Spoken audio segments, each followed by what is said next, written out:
Welcome to Agents of Tech, the podcast where we meet the greatest minds solving the world's biggest challenges in science and technology and share their thoughts and opinions with you. I'm your host, Stephen Horn. And I'm Autria Godfrey.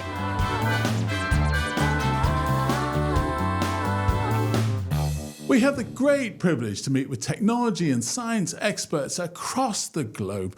Autria, it's amazing, isn't it, really, that, we get to meet with so many people who are making such a difference to the world we live in. Oh, it's incredible. I mean, we're talking about global experts in science and medicine, Nobel laureates, people that are really, at the forefront of their profession, and they're, finding new breakthroughs every single day. And we have the absolute honor of getting to sit down and speak with them. It's incredible. It is an honor, isn't it? The thing that, I love a lot of it, but what I really like is some of the interviews that you've done, where you're looking at the big picture, but you're also looking at what has an immediate application, in the world today.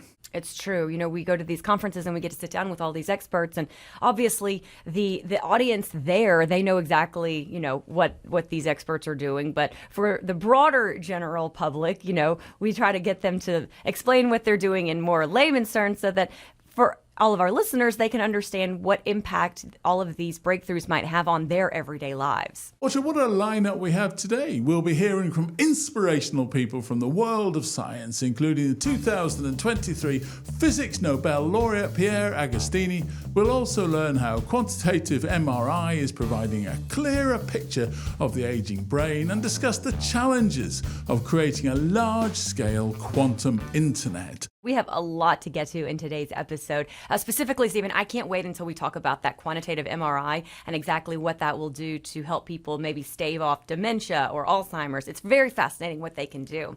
But first, galaxy mergers and supermassive black holes play a pivotal role in the cosmic dance of galaxy formation and evolution.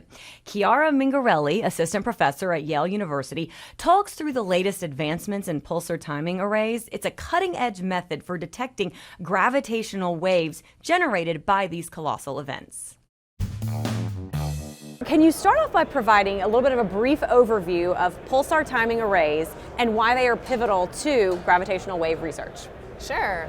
So these galaxies have supermassive black holes at their centers. And as you said, when galaxies merge, their supermassive black holes start to merge. Okay. As they start merging, they create gravitational waves, which are ripples in the fabric of space-time.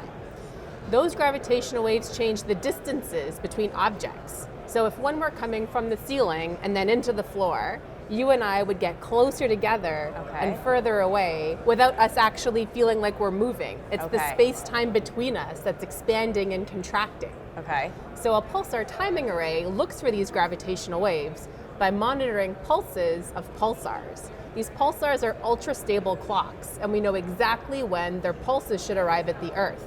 So they're like lighthouses spinning around, sending us light flashes. We measure when the signals do arrive, we know when to expect them, and the difference between the two could indicate a gravitational wave is transiting the galaxy, because the pulsars will get closer to the Earth and the signals arrive sooner, and then the signals arrive later as the space-time then expands. And so this expansion and contraction also happens on very large scales, like galaxy scales. So as you're monitoring these, do they tend to fall into a rhythm where you can predict the expansion and contraction?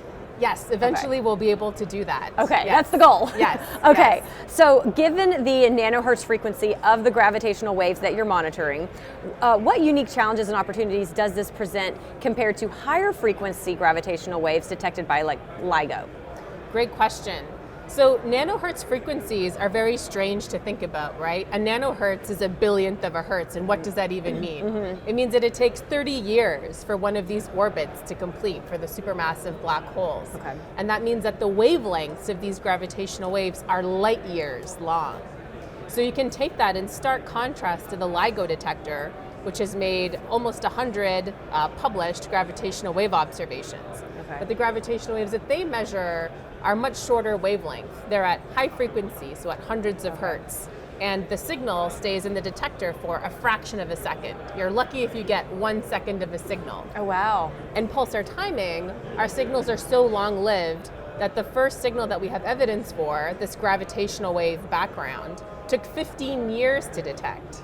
And when we eventually find signals from the individual inspiraling supermassive black holes, those will be in our detector for 25 million years. Wow. So our sources are not transient. Okay. Once they're there, they're basically there forever. Okay. And they're at very low frequencies where everything moves very slowly. And so we need lots of time in order to find the signals, but then once we get them, we can, dust them off like finding dinosaur fossils. Like we first kind of know that it's there, now we're carefully taking our dusters and figuring out what kind of dinosaur we found. Okay, I love that you explain it via dinosaur bones. I love dinosaurs. That helps put it into perspective.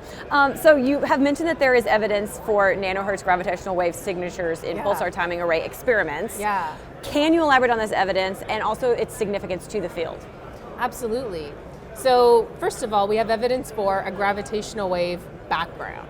And this background comes from the superposition of hundreds of thousands, if not about 1 million, simultaneously merging supermassive black holes. So at these very low frequencies, things move so slowly that all of the signals pile up. Okay. And so you can't just measure one signal, but you measure this aggregate signal from all of these simultaneously merging black holes. The amplitude of that signal can tell you in turn how many black holes are merging at the same time, what their masses are, and roughly how they're distributed in the local universe.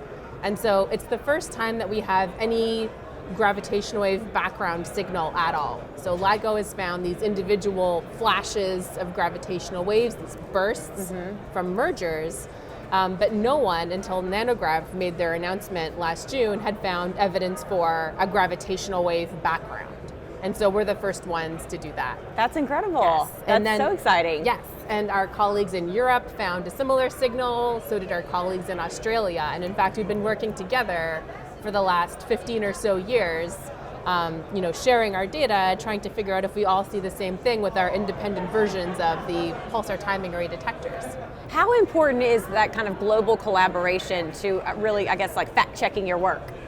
So it's really important, and it's really hard. But I'm sure. Yeah, but I can't stress how important it is. So in North America, we see pulsars that are in the northern hemisphere, right? We can only see what's over our heads. Okay. And in the southern hemisphere, they see different sets of pulsars, and those all point to the galactic center. There's a lot more stuff that way. Okay. And so what we really need is all of the pulsars. And the only way that we can get the northern and southern hemispheres is if we all share our data. Okay. But this is really tricky on a sociological level, but also it's a technical challenge to combine data that are taken by different telescopes that have different instrumental noises, different ways of reducing the data. All of these things are huge big data problems as well. So how do you analyze the pulsar timing data to distinguish between individual supermassive black holes in binary systems and the gravitational wave background from cosmic mergers? Right, so when we look for the gravitational wave background, we do something called a cross-correlation search. And that's basically saying I have all of these data streams from pulsars. And the pulsars are all in our galaxy. As this gravitational wave background washes over the galaxy, it's going to hit all of the pulsars in the galaxy and the Earth. So what we do is that we look for the same signal, this gravitational wave background signal, in all of the pulsars. And so I take a pulsar timestamp and another pulsar timestamp, and I say, what's common in these two timestamps? The only thing that should be the same is the gravitational wave signal, and everything else gets thrown out. Okay. And so the more pulsars you have, the more data you have, the stronger you can make your signal, because that signal is the same, and the more the noise melts away, because the noise in all the pulsars are different. Okay. So this cross-correlation search is how we look for the gravitational wave background. And the outcome of this is something called the Hellings and Downs curve, which we now have evidence for.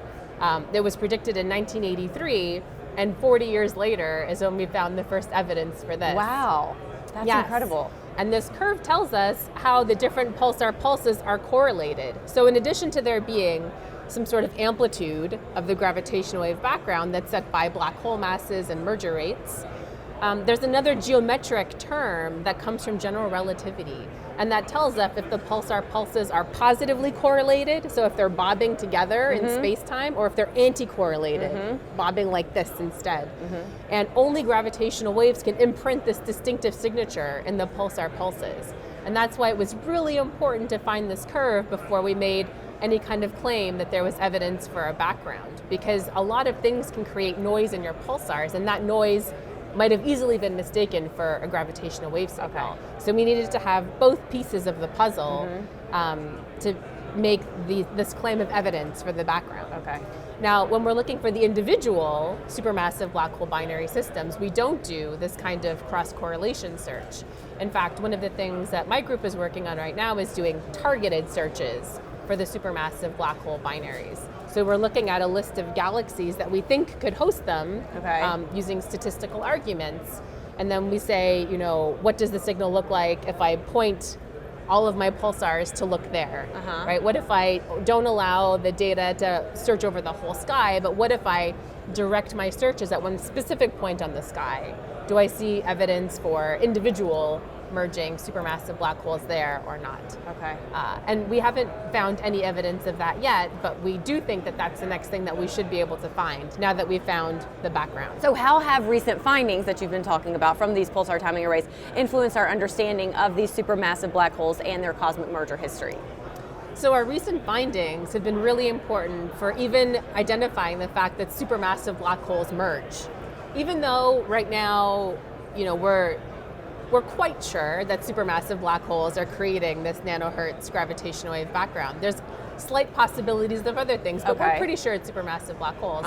Before now, there was an open problem in the field called the final parsec problem. And that was a theoretical problem that was proposed in the 80s that claimed that supermassive black holes will never merge, that they can get to within a parsec, around 3 light years of each other. But then it takes longer than the history of the whole universe to get them to merge by emitting gravitational waves only. And so then they don't merge. So one of the ways that you can solve this problem is by realizing that the supermassive black holes are not isolated. They're in the centers of these massive galaxies, and there's lots of stuff there.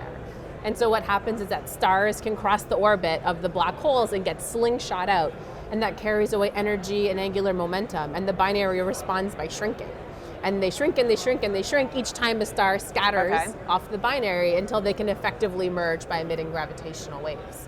And so now we know that if there's a gravitational wave background, which there is, and if it's sourced by supermassive black holes, which we're pretty sure it is, then the black holes have to merge. So there is a solution to the final parsec problem.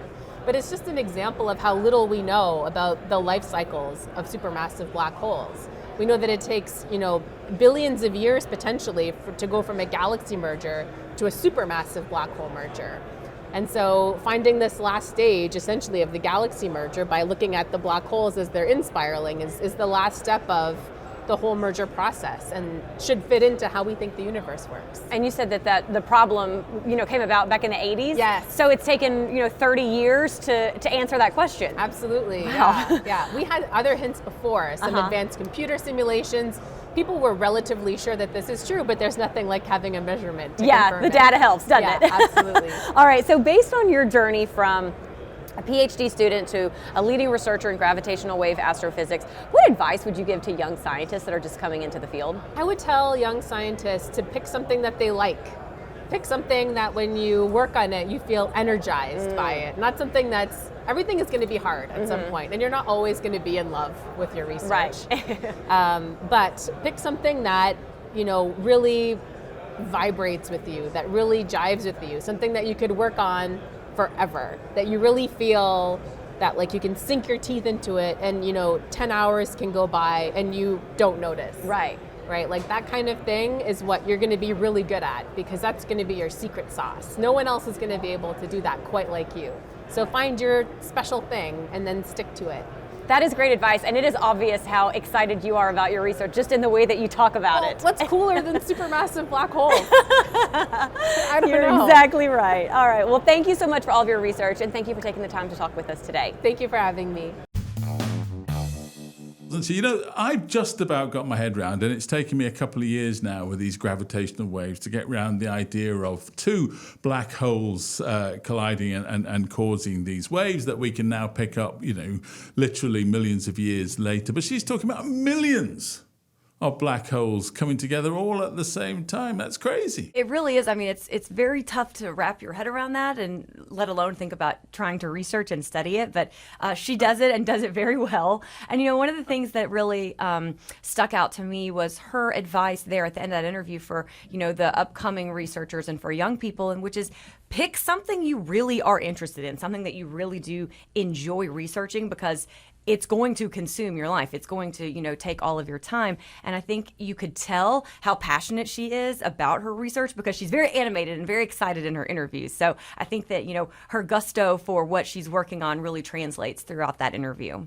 Meanwhile, back down here on Earth, I got to speak with Stephanie Wehner from Delft University of Technology about making a large-scale quantum internet a reality. And we've asked the question, is it possible? Take a listen. Let's talk about what a quantum internet looks like. What is that? So a quantum internet is a communication system that doesn't work like a classical internet based on zeros and ones. Okay. But it works with quantum bits or qubits. Okay. They can also be entangled with each other over this network. And this allows us to do things that are either impossible or inefficient on a classical network today. So how would a quantum internet differ for the user compared to what we have today? What difference would we see? In the ideal world, the user would not see very much of the quantumness at all. Okay. But of course, the things that the network can deliver to the user, or the functionalities that it can enable, would be quite different. One of the most famous applications of quantum communication is secure communication. That is fundamentally untappable. There's many other applications, for example, in forms of load balancing on a network to make the network itself more efficient, to solve communication problems more efficiently.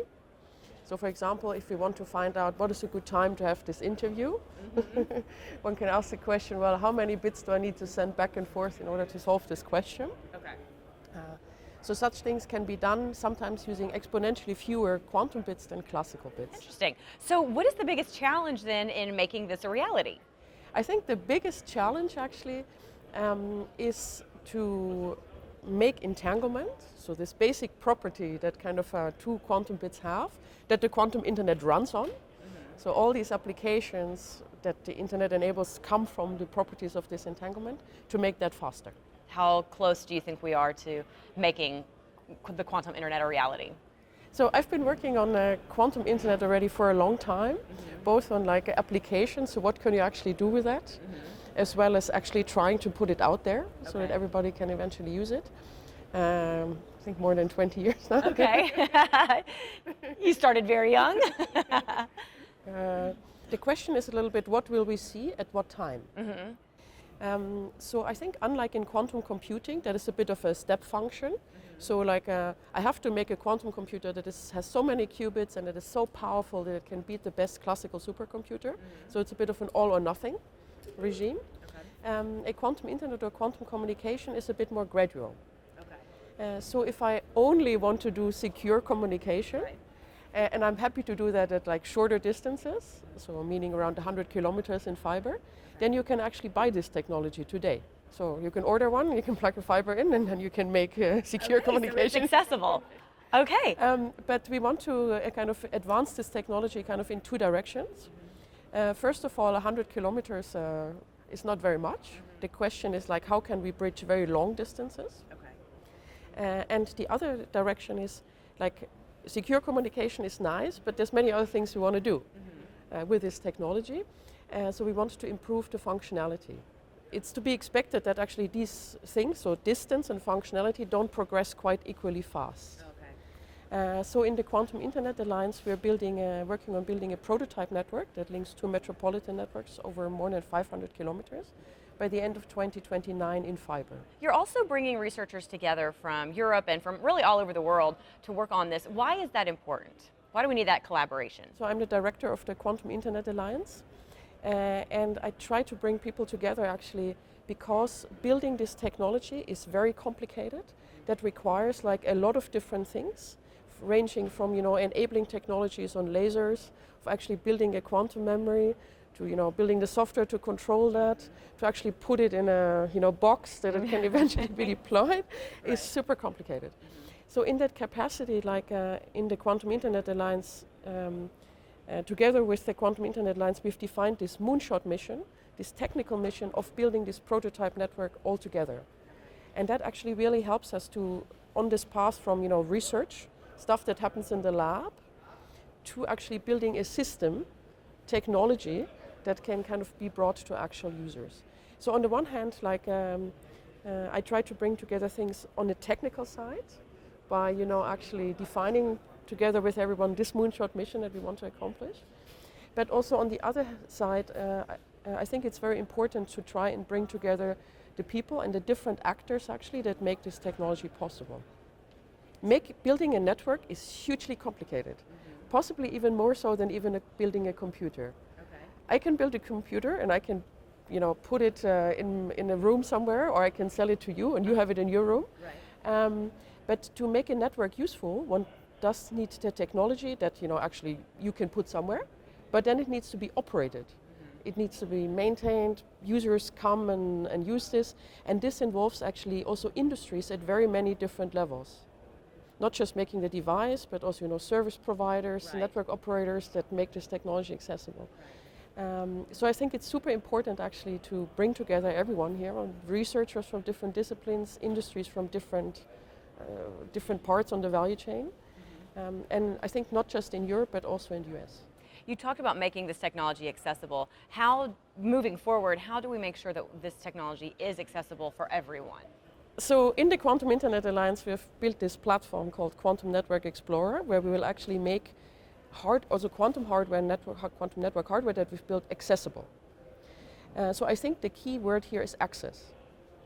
So I think it's very important that as many people as possible get access to this technology as early as possible.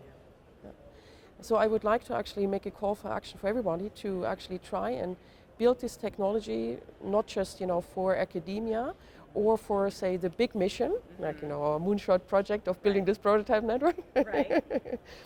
But actually also to very focus strongly on building technologies that people can program and play with and deploy themselves to run, say, simpler applications like secure communication and develop that technology further themselves. What I really loved about that, is we have this conversation about quantum all the time, not just in between you and I, but in the office, down the pub. We're always talking about quantum. And everybody's idea of quantum is, it's 5 years away, 10 years away, maybe never. But one of the things that fascinated me in your interview just then was that Stephanie was saying, yeah, you could do it right now. You could have a quantum network today. Right. I mean, she says it's definitely a possibility. It's definitely, a reality in the works. And something that I thought was interesting is, the commitment to making sure that a quantum internet is accessible to all. So there really is this push to make sure that, all of this research, all of these new technologies are going to be used by the masses, which I think is incredible and also something that is necessary in order to make it work. All right, Stephen, now to the interview that I have been looking forward to today. We got to sit down with Richard Spencer from the National Institute of Health. He's both a physicist and a physician, and he's exploring the mysteries of the aging brain with quantitative MRI, or qMRI. And just to give you a little bit of a backstory, quantitative MRI provides quantitative measurements of specific physical parameters related to the nuclear spin of protons in water. So, okay, what does that all mean? Well, it goes beyond the traditional MRI with taking a look at how the brain ages and can hopefully stave off Alzheimer's or dementia. Let's take a listen. Quantitative MRI is a recent, it has been coined recently to describe what we do to quantify our MR results, but really it's been an effort since the beginning of MRI to produce quantitative results. It's just that now it's more and more possible with advanced techniques, both in instrumentation and analysis. And I guess I should ask you to kind of differentiate quantitative MRI versus our traditional MRI that we're used to. Yeah, so what we're trying to do is quantify the amount of something in the brain, and that something is myelin. So qualitative MRI would produce an image, say a T2 weighted image, that shows where the deficits are, and they may show generalized inflammation. But you can't look at that and say, well, it's twice as bright, so there's half as much stuff there. or the signal is degraded by a certain amount, so that therefore we know that there's that amount less of myelin. Quantitative MRI in this setting, and what we're trying to do, is really be able to say, well, we have a certain signal loss, let's say 50% signal loss, and that actually is to translate into a 50% loss in myelin, or 30% signal loss, 30% loss in myelin. I do want to mention, though, that this is not a new idea from my group. This was pioneered by Alex McKay at the University of British Columbia in the 1990s. And he's continued to do outstanding work in this area. Okay, so now can we get to one of your slides and explain what we're looking at here on the screen? Sure, roughly this shows the structure of a nerve and an axon in the myelin sheath. So on the left you see the actual body of the nerve cell, and with its dendrites and its nucleus, a lot of other complex structures in there. But then there's a protuberance or a fiber that comes off that called an axon. And many nerves, not all, but many nerves are myelinated, meaning that there's this myelin sheath, which is shown here in yellow. Myelin is a fatty sheath that forms around the nerve fibers called axons. And it really has two functions. One function is to potentiate electrical transmission along the axon. In other words, it helps create accurate transmission. It also forms a protective shell around the axon, so it saves it from degradation. When that myelin sheath is degraded, what happens is the nerve transmission is interrupted or doesn't go as efficiently or as quickly, and in later cases or at later stages, the axon itself and the nerve itself suffer damage that can be irreparable. What we're seeing here is a side view of the myelin. So the myelin is laid down in not quite concentric, but successive layers. And these are fatty layers, and in that layer, importantly for our work, there are water molecules, and these water molecules inside these fatty layers are much more restricted in motion than water molecules that are outside of the fatty layer. So our studies make use of the fact that the water is motionally restricted within that sheath. So what are the challenges in trying to measure myelin? It doesn't have its own intrinsic signal. We see myelin through seeing water. So what a lot of people don't realize is that all of MRI, or I should say 99.5% of MRI, is based on mapping water. It's just water. So no matter what tissue we're looking at, we're always looking at the water in that tissue. In the case of myelin, we look at the water inside these sheaths. And so your solution to... So our solution to this is to look at the full signal. The MRI device generates a certain kind of electrical signal. And one of those kinds of signals can look like a decaying exponential, for example, which is a curve that looks like this. Only instead of this curve emanating from one type of water molecule, there can be 2 or even 3 different components inside that decay curve. And our challenge is to dissect those from each other so that we can specify which part is from myelin, which part is from non-myelin water. Okay, let's get to another visual now, because you've got an equation that you're using to try to do this research. Can you explain what we're seeing now? Yeah, this is one of our earlier and rather successful attempts at working on this problem, where we ultimately want the left-hand side. We have a brain image. You take the brain image with the scanner in a certain way to give you a certain kind of curve or a certain kind of steady state signal. And what we want is these parameters shown on the left. They can be magnetization transfer, T1 rho, T1, T2, diffusion characteristics. So we want to derive these parameters given the data. That's called an inverse problem, and it can be very difficult to solve. So one way to convert that to a so-called forward problem, where you take the system and then decide or figure out what kind of signal it will have, that's the so-called forward problem, is to use Bayes' theorem. So Bayes' theorem, illustrated here, tells you how to take a hard inverse problem and turn it into an easier forward problem. Again, the inverse problem is given the data, how do you get parameters? The forward problem is given parameters, how do you get the data? That's easy to do.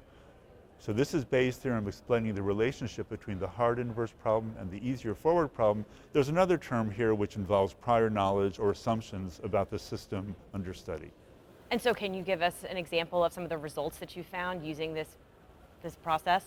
Well, we're looking at, in this case, this is a study of subjects in different categories. These are young, unimpaired on the left, older, unimpaired, cognitively unimpaired subjects, second from the left, mild cognitive impairment, Alzheimer's disease, and vascular dementia.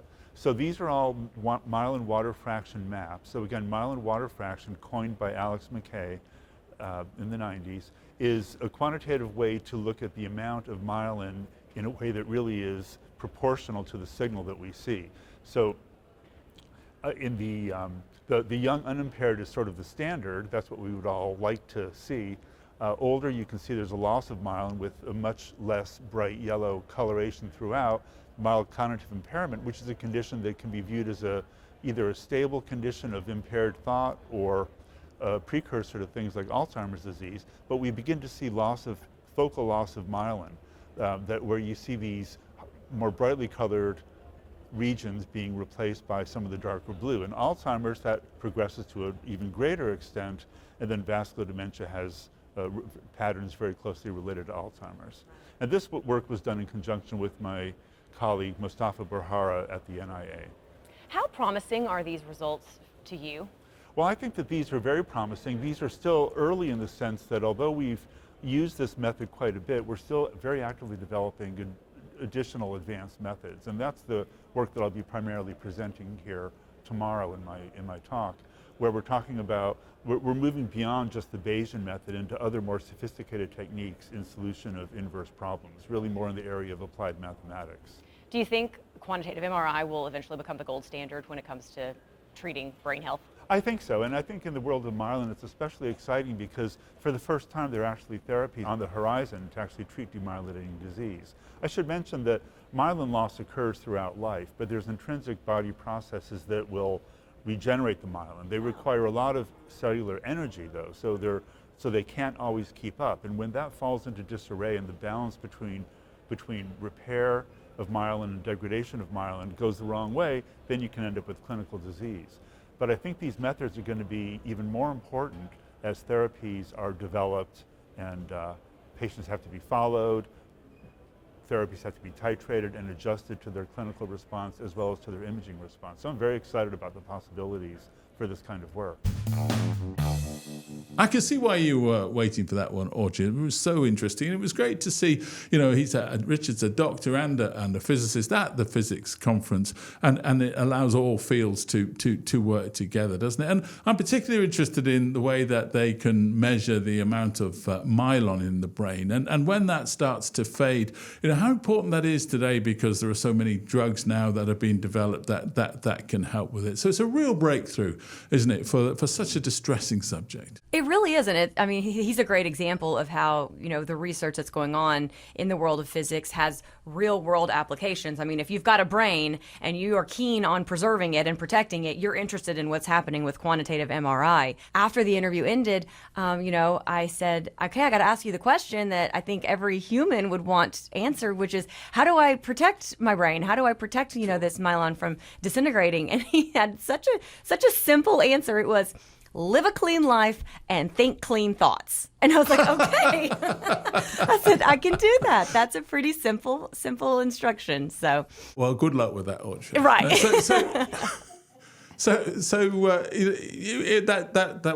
It was a really interesting interview. Now, I really do feel, Autria, to be fair, that this program has been entirely about you. All the interviews have been about you. So it's a chance for me to have a go now. So I was delighted to sit down with yet another Nobel Prize winner, Pierre Agostini, to talk again about attosecond waves.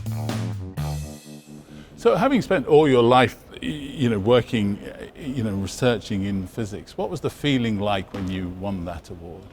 The first feeling was surprise. I mean, I know I know a lot of people, and I would have given the prize to them rather than me. So, I understood at the end that they awarded the experiments and founding experiments. We'll live with it. What was it that attracted you to become a physicist in the first place? Well, I wanted to do math. They sort of discouraged me and saying, it's too difficult. So I took physics. What is it that's kept you going all these years? Sometimes you have to get lucky to do an experiment. My first good experiment, I think, was back in '79. Before that, I was just doing experiments on multiphoton ionization, looking at ions. And for the first time, we looked at electrons. So we had to build a spectrometer, and we did it. And for the first time, it was successful. There's thousands of young people here at the conference, and a lot of them will have been to hear you speak yesterday. What words of advice would you have for them? The advice would be, well, if you can, do fundamental research and don't worry about the applications and about practical results. Stephen, I guess if you're going to have one interview in today's episode, it might as well be with a Nobel laureate. So way to bring in the big guns. He's absolutely fascinating, and his work is certainly award-winning, that's for sure. So make sure you subscribe and watch on YouTube and listen on Apple Podcasts, Spotify, or your favorite platform to stay updated with new discoveries every month. And so until next time, it's goodbye. Goodbye. Agents of Tech is brought to you by Web's Edge.